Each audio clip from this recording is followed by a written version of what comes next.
Hey, good morning, everybody. So things are going to be a little bit different in this video. I'd like to start by saying things have been going a little slower on my end when it comes to the AI development and progress aspects of things. There have been a lot of hurdles going on lately. One being I'm still trying to play catch up with homework.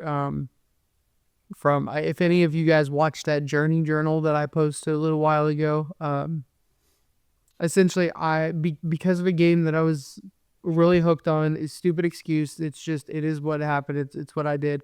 I ended up getting really far behind on homework, so I've been trying to play catch up on that. Things are looking good now, but I'm mostly caught up. But that's something that's been taking a lot of my time. But there was also recently a passing in the family, so we've been dealing with that. It's been a little rough. Um, But I have been making some slight progress towards the whole company aspect of things on my free time at work. I've been brainstorming ideas and listening to videos and writing down notes to try and get something flowing at least, because I knew when I got off work I wouldn't have the time that I needed to invest into learning more of this AI. I have been learning some stuff when it comes to chat GPT data analysis, but all that stuff, all those modules I've been watching, they're all chart based, and I really, really don't want to make a video that is just strictly chart based. I think that would just absolutely bore anybody. I myself have been struggling really hard to stay tuned into it anyways. I'm just about completely done with that section of videos, so I should be moving on to better things. Also, the mentors that I've been using, they're about to release a complete N8N tutorial from top to bottom, beginner level to expert level.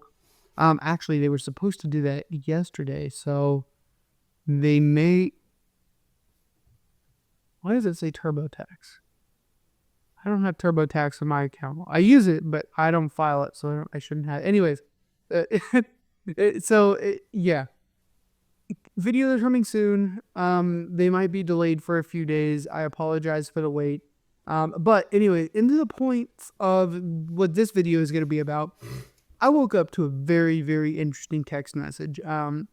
Like I said, if any of you guys have been following my journey on this, you kind of know the situation I'm in with time constraints between work, school, family life, and then still trying to learn this beast and build a company out of it. I'm trying to look at this as positive of a way as possible. I think I may have found it, but we'll see. I don't know what's going to happen.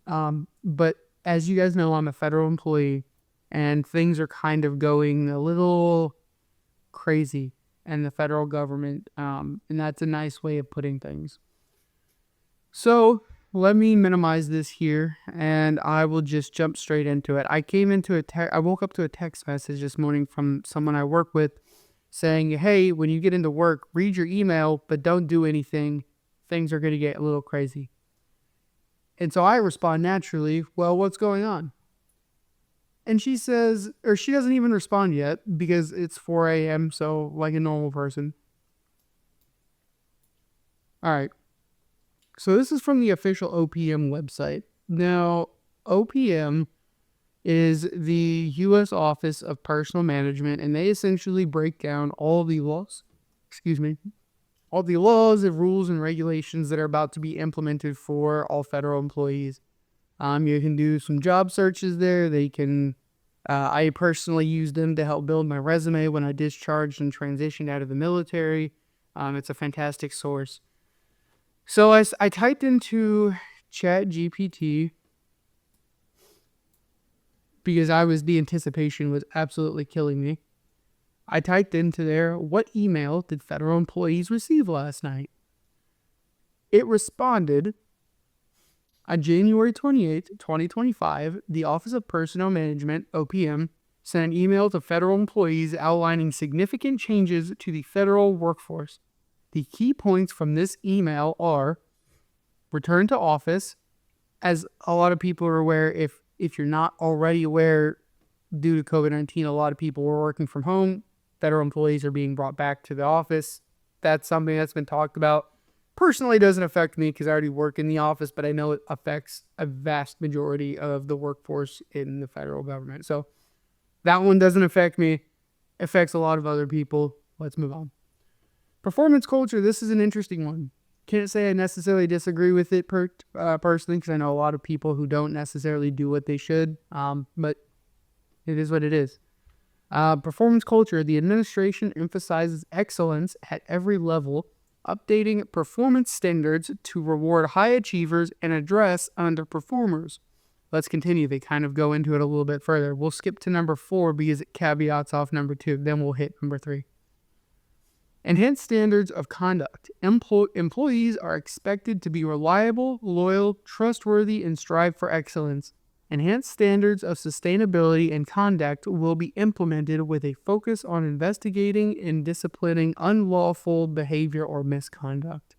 There are a lot of people that need to be addressed. I'm not going to go into too many specifics, but I think that can be said with just about any company. There's going to be bad apples everywhere you go. Now, this is the interesting one, and we will further go into it in the paragraph underneath, and you'll understand why I'm making this video. Number 3, streamlined workforce. Many federal agencies are expected to undergo downsizing through restructurings, realignments, and reductions in force. This may include furloughs and reclassifications of positions to at-will status. Let's move on because it's about to get juicy. Additionally, the email introduced a deferred resignation program available from January 28th to February 6th. It's about a 1-week period, so from today until next Wednesday or something. I don't know. I haven't looked at a calendar. It's about a 7-day period, though. Employees who choose to resign under this program will retain all pay and benefits until September 30th, 2025, so about a 7-month furlough program, and will be exempt from in-person work requirements during this period. To participate, employees are instructed to reply to this email with the word resign from their government email accounts. Now, it's ChatGPT. It's an LLM. It has the chance to hallucinate. These things do happen. So first thing that I did, I saw that there was a source right here, and this is the official opm.gov website. This is a credible source. I know that it's real. So what I did was I just click on it. And what happens when I click on it, it takes me to this web page. Essentially, what ChatGPT did was, instead of summarizing the email, it summarized this, because I went back through and reread it. But that's okay. Honestly, I would rather it summarize an official government website than it try to summarize an email that it really has no business having access to. I didn't really expect to pull any information when I asked for what the email said. But I'm glad that there is a website dictating all of this. I'm not going to go into really everything again. It all outlines everything that ChatGPT said. It's accurate to the T, including the deferral program. So that's interesting. Now, where my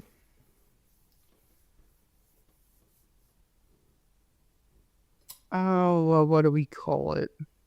I guess where do I sit on this? Well, I guess what affects me the most is number 3 and the potential deferral program. Now, I know what you're thinking. I know what you're thinking, and probably when I bring this to my wife's attention and anybody else, what are you thinking? Why would you even consider that? You have a job, keep your job. There's no reason to not have a job. But here's my thought process. I've only got a week to make a decision. If any of you guys have rewatched my previous videos, I told you I have a goal. By July of this year, I need to generate $2,000 to $3,000 worth of supplemental income so I can take a step back from school. By the end of this year, I need to generate anywhere from 6 to 8,000 if I'm standalone. If I end up having a partner in this, I'm going to need about double that because they need to have the same opportunity as me. So we got to be able to make sure they're taken care of as well. Now, I'm stressed for time right now. I'm not saying it's not possible. I originally set that goal or those goals in place based off of my current time constraints. But realistically, it was a high reaching goal. And I know that. I'm not saying it wasn't achievable. I was still going to push. Just calm down, everybody. But if I were to accept this, that would essentially allow me to start early. And instead of having it by the end of the year set for $6,000 to $8,000, I only have to. That means I would then be able to put 40 hours a week more into building a company, and I only have to get it started 3 months sooner. 3 months sooner, that's it. Which is 25% roughly. So essentially, if I get 40 hours of my life back each week that I can, if I work on this company full time starting now, and I don't lose a dime of pay until September 30th of this year, that means I can work a full-time job getting a company kicked up. That means let's just do some simple math. Pull up a calculator here. Nope, that's a calendar, not a calculator. Hold on. Get out of here.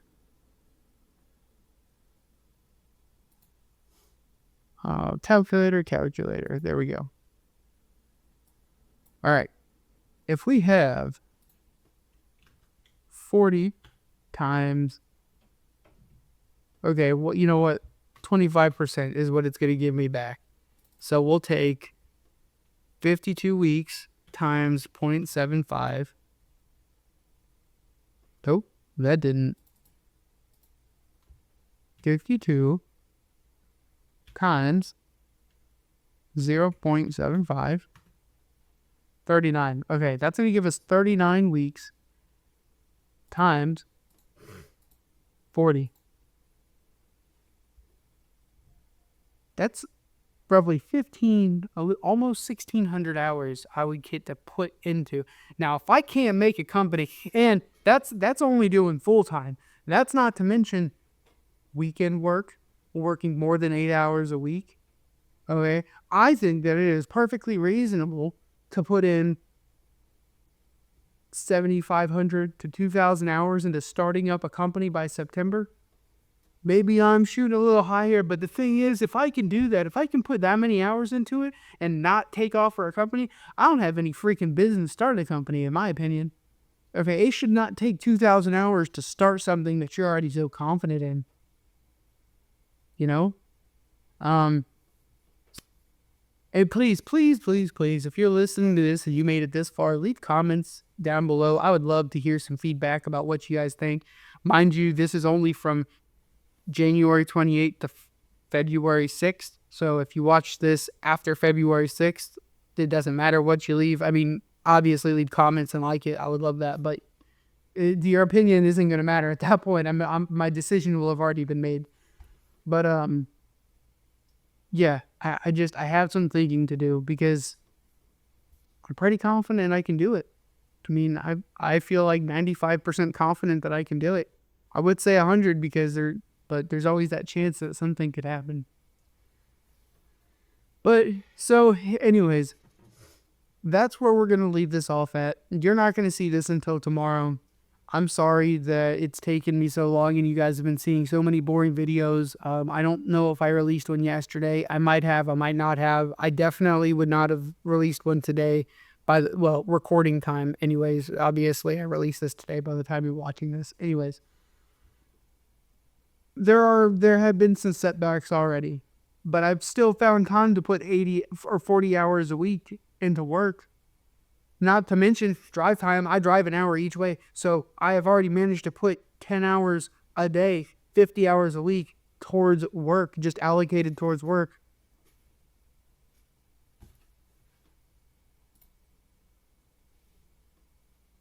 50 times 39. 2,000 hours. 2,000 freaking hours. If I did 10 hours a day, which is what I'm already doing, only 5 days a week, not including weekends, 2,000 hours. I don't know. A lot of great people in this world, millionaires, billionaires, and so on and so forth, they all say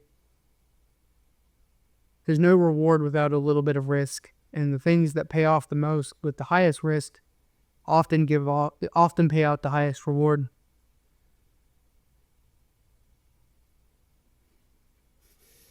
It's one hell of a risk, but we'll see. I'll be back with a video if it is something that I do. So, all right. Thanks for watching, everybody. Bye.